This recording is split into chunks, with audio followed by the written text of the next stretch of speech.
Hi, good evening. Thanks for coming out in the rain. Some of you stay here from work. Some of you followed me for a decade and a half, and now it was work to find me. Glad to see you. I'm Sundeep Ekbote. I work here at Monongahela Valley Hospital. I've been here just about a year and a half. But let me tell you about my story. Anyone know these guys?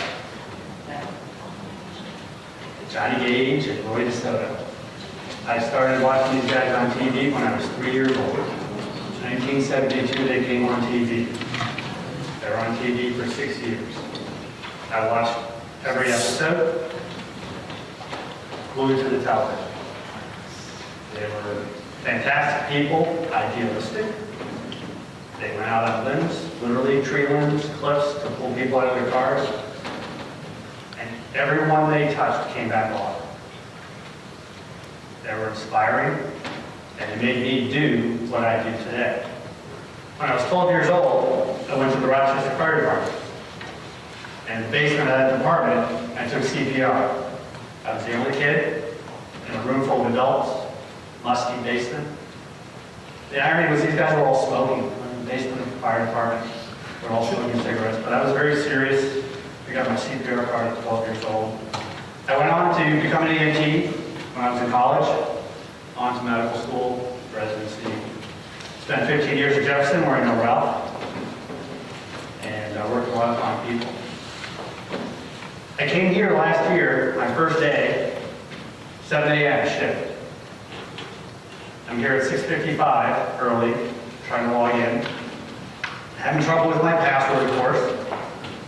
On the phone with IT.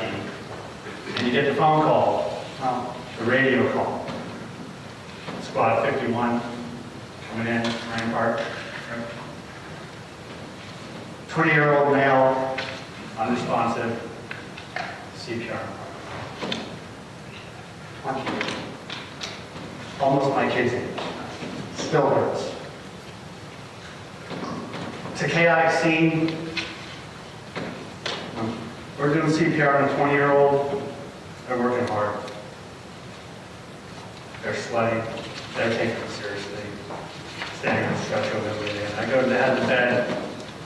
Basic EMTs coming in. And there's this young boy, he's 20, young boy, pale-faced, looking up at me upside down. He was white.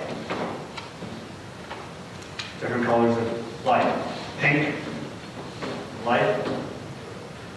Blue is cyanotic, not getting the oxygen you need. Black is really dead. Gangrene. White, he was pale. Paramedics had given him some naloxone in the field. They knew him. They'd given him some IV. Naloxone is a narcotic antagonist blocker, and they had not gotten any response. We continued CPR, and we're going to work this really hard. They intubated him with a glide scope, a video laryngoscope. Take a look at the cord, the tube in. We continued CPR. His mother is out front. His girlfriend's out front. They're crying. Now, usually, when we see an overdose, we try to give some naloxone, Narcan, you may hear of it, and it reverses the opioid that they've been taking. They become very agitated. Dysphoria is the word for agitation. Angry, upset, restless. They develop some vomiting and diarrhea sometimes. And they get crampy abdominal pain. They start to develop symptoms of withdrawal. That's really what we're trying to get when we give these people Narcan in the field, when Ralph is out there trying to give some Narcan in the field to wake them up. They bring them in, and they're wide awake, angry, and they want to leave right away. They're upset that we took away their high. But we need to keep them for a couple hours for a couple of reasons. One, there are some long-acting narcotics out in the field. Carfentanil, you may have heard of. Sometimes people call it horse fentanyl. And it lasts a really long time. It's very powerful. The Narcan that they gave only lasts 2 hours. 1 hour to 2 hours.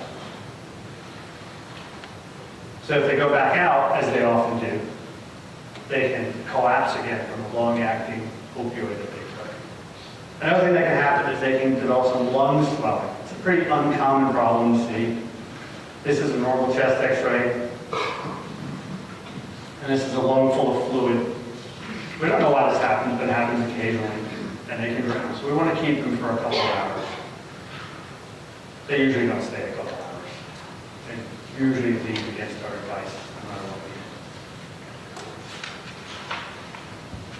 we do. The good physician treats the disease. The great physician treats the patient who has the disease. Sir William Osler, you may have heard of him. He's a famous physician, has various things named after him. What that means is we look at a patient, we treat the person as who they are, not just their story.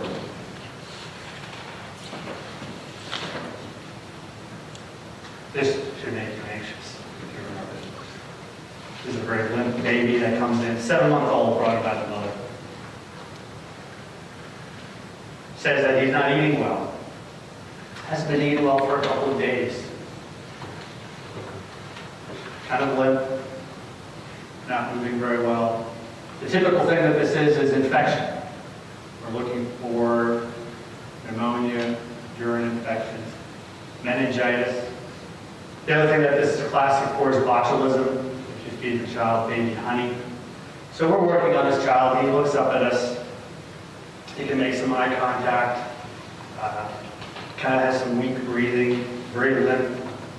Pick up our arms, makes us nervous. Check the blood sugar, most common cause of this. Isn't abnormal. No fever, heart rate's a little low, breathing rate's a little low. So we do the whole workup, chest x-ray. We're asking the mother about anything, any pills in the house, anything dropped on the floor, what pills are you on? She's only on a couple of heart medicines, nothing very serious. And so we call Children's Hospital. And it's kind of embarrassing as a nursing physician to call the other institution and really not know what's going on. Tell them I have a very weak child here, I've checked all these things, and I really don't know where this is going. No fever, story, history doesn't take me anywhere, no signs of abuse, there's no bruising. It's very stressful. About to do a spinal tap to check for meningitis. So we're doing the aggressive resuscitation. Thankfully, we have some really good nurses here who helped with this case and ultimately solved the problem. Third case is a 29-year-old guy, clean cut, well dressed, comes in with his girlfriend. He's had a fever for 3 months. What do I do with that? 3 months with a fever. He says, I get a fever, I have to miss work for a couple of days, and I get a little better, I go back to work. I have to be honest with you, Doc, I used to shoot drugs, I used to use IV drugs, but I've been clean for 9 years, 10 years. Haven't done anything that you can test me, normal drug screening. I keep getting this fever. So I'm examining, so where's this guy getting this fever from? He seems very sincere. So look at his eyes, look at his ears, look at his throat. Nothing, it's all pretty normal. Listen to his heart, he's got a soft murmur. You can hear a little bit of a heart murmur. Nothing very interesting, nothing very loud. Probably only in the context of the case does it mean anything to abdomen, nothing going on in the abdomen. He's got some spots on his feet, little pink spots on the bottom of his feet, which I hadn't already sort of had an idea of what I was looking for. Probably would never notice or make anything of it. So people who use IV drugs, sorry for using slang, get a lot of complications in the long term from injecting the heroin. One of the common things they get is abscesses in various areas. They can get abscesses on their spine. So anytime we see a patient with back pain, one of the questions we have to ask is, have you used IV drugs yet? And we used to think that this had to be while you're a current IV drug user. As it turns out, it can be at any time in your history if you've ever used IV drugs, you can get these spinal abscesses. You know, people who use needles can get HIV from sharing needles. It's a very common complication of sharing needles, and it's still occurring to this day with IV drug users. The most common thing we see are skin abscesses, complications of people trying to put the needle in their arm, and they develop infections from using really non-sterile needles. You get some other things like this, bad infections, necrotizing fasciitis, which is a flesh-eating bacteria, commonly called. Very, very bad infections they get, very often staph infections. Hepatitis is a very common thing for IV drug users to get. All the statistics today are from the DEA website. 27 million illicit substance users in the United States. About 1 in 11. Think about that for a second. A lot of people using illicit substances in this country. As a parent of 2 high school students, this topic is really problem. 48% of high school kids, as they graduate, have tried illegal drugs. So, it's a very significant number to me. And 500,000 adolescents were using opioids illegally in 2014. So very sobering numbers going on. Some definitions to share with you. You see the word opiate. You may see the word opioid. Opioids refers to natural substances. Opium, morphine, butane, and codeine are natural. More commonly, people use synthetic or semi-synthetic medications or drugs. Heroin is semi-synthetic. Fentanyl is synthetic. Methadone is synthetic. The reason that people work on these in the lab and change them is that they become more potent. You need less of the drug, you get a higher high, quicker high. Poppy seeds, poppy somnifera is the flower from which all of these narcotics originate. Kind of a benign looking flower, don't you think? Hardly the picture of death in this country. Comes with a lot of street names. We're making a slide. We said we could just make up any name, throw it up there, and it would be a street name for various drugs. Common effects of opioids. The thing that people are looking for is that high, that euphoria. They're looking for reduced tension. They get small pupils, pinpoint pupils you see. They get slower breathing. There's 2 aspects to dependence that develop with opioids. Psychological dependence, where they have an urge for it. They feel the need for the high in their mind. But there's also a physical dependence, where they become physically addicted to the drug, and that's usually the primary driving force for people using opioids. Doctors take a lot of blame, or let me rephrase that. Doctors receive a lot of blame for the opioid problem in this country. In 1991, there were 76 million prescriptions written for opioids. In 2011, that number had tripled over 20 years. I don't think there was that much more pain in 2011 than in 1991, but I'm sure we're writing a lot of drugs. There's another sobering statistic. We have 5% of the world's population in this country. We use 70% of the world's opioid pills. Latest number from the DEA is 80%, but I didn't change the slide because 70% is shot. We use 99% of the world's Vicodin. 99% of the world's Vicodin in this country. I met a guy 2 weeks ago. 2 weeks ago on a Tuesday, so 16 days ago. I was suturing up his face and talking to him, and he was telling me how he had been clean from heroin for 10 years. And I said, so you're stitching the guy. You have time to talk. Ask him questions you normally don't as an emergency physician. He said, well, I started off with some back pain, and they started giving me pills, and I was on pills, and I kept taking pills, and it controlled the pain. No problem. I said, why did you switch to heroin? It was cheaper. He said, he switched because he couldn't afford the pills, and doctors weren't prescribing him enough for what he needed to keep his habit. So he had to switch to heroin. That was a very shocking thing. Since that day, I've now asked multiple people about their heroin use. Because I meet these people, at least 5 or 6 people a day, who either heroin users or former users. It's a very common story. I just usually don't ask the question. They very often start with pills and move to heroin because they can't get the pills. This is an interesting slide. Stole this from the American Society of Addiction Medicine. The blue area is where you feel normal. The green area is where you feel great. The red area is where you feel terrible. But you take these narcotics, opioids, and you go from feeling normal to euphoric or very high. When the drug wears off, you come back to normal again. You want to get high again, you do it one more time, and you go up. But as time goes on, that high gets not quite as high, and your normal gets lower and lower.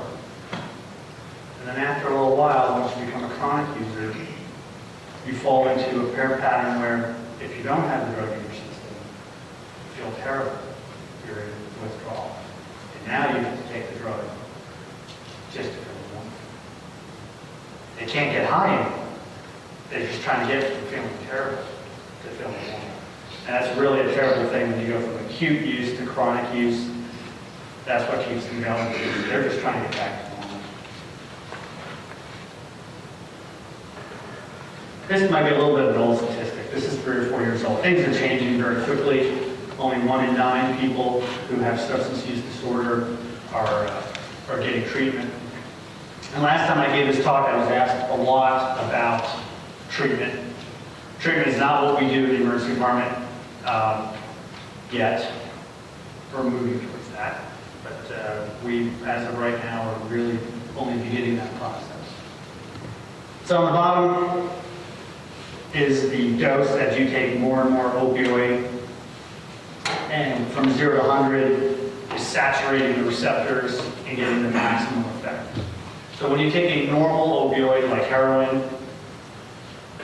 or oxycodone, the more you take, the higher you get until you can reach maximum high. The red dots on the bottom are what naloxone does. It binds to the opioid receptors,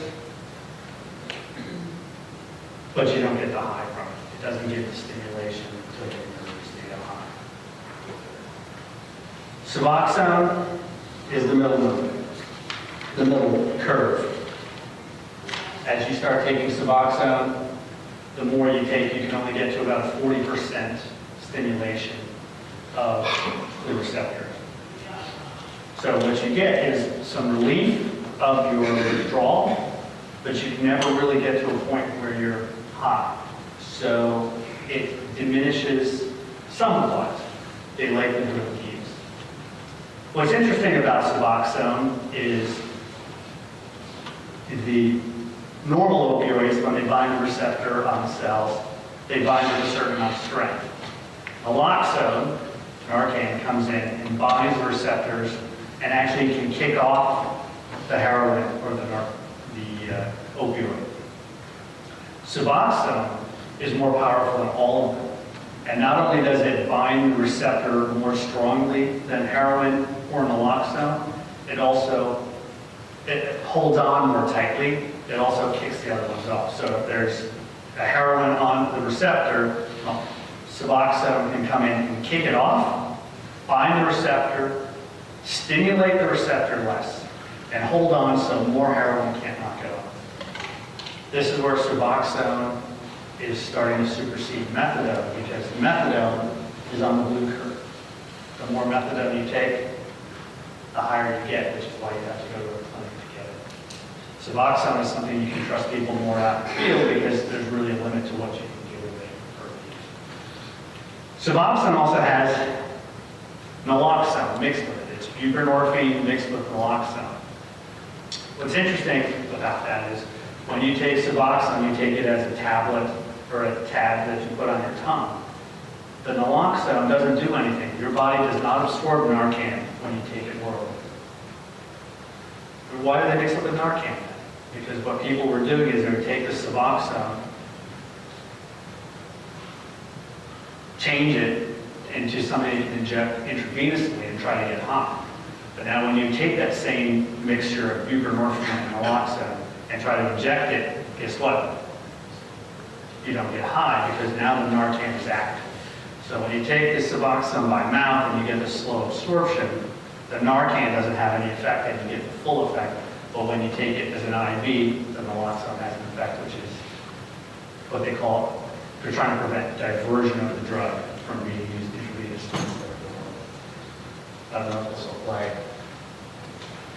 This is supposed to be a picture of cell with the receptors, and this naloxone is supposed to come down.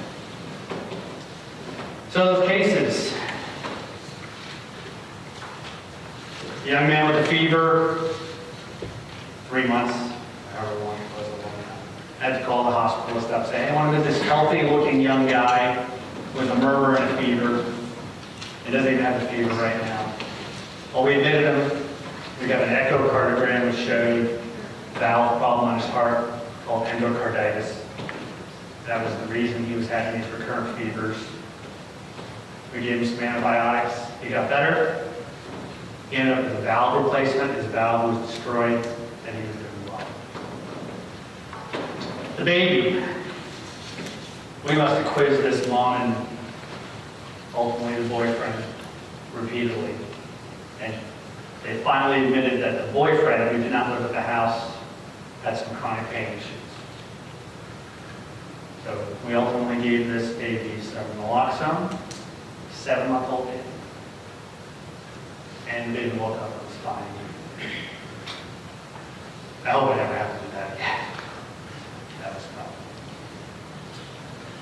And the 20-year-old, doing CPR, gave him 10 milligrams of Narcan, which is probably more than they had in nurse permanent at one time, called from the pharmacy to get massive doses, because we're trying to bring this guy back. And go out front, talk to his girlfriend's son. She knows what's going on. And the mother is sitting there stone-faced. She tells me at that point that he has overdosed 3 times this week already. And when I tell her that her son has died, nothing happened. She didn't understand what I said.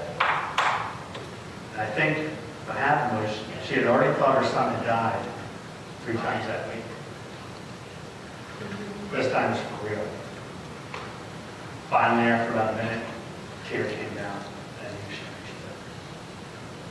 That was my first patient at this hospital.